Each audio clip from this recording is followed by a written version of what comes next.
On est sur le site antique d'Aquae Segetae, qui était une agglomération gallo-romaine développée autour d'un grand sanctuaire, et donc il y a 2000 ans. Donc une source qui était sacralisée, dans laquelle on venait autrefois pour faire des offrandes. C'est en fait le point de départ du grand sanctuaire et de 25 hectares de surface bâtie. On sera entre 1000 et 20 000 habitants pour prendre une fourchette très très large.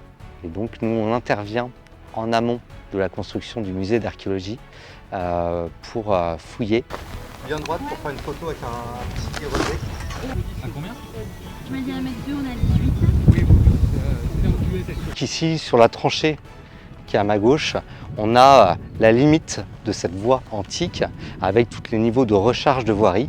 Donc on a 1,20 m en fait de stratigraphie archéologique accumulée au cours de ces 2000 dernières années. Et dans cette fouille, pour l'emplacement du futur musée, on a pu mettre en évidence un îlot d'habitation. Ici, on se trouve sur une cave avec une décoration bien particulière parce qu'on a 2 niches arquées avec des voûtes faites par des moellons, surmontées de tuiles antiques qui ont été là uniquement pour gagner en esthétique. Ici, les pierres ont été chauffées, elles sont bleuies et le mortier a rougi sous l'action du feu. On a retrouvé une partie de la porte rubéfiée en place avec tous les clous qui étaient présents.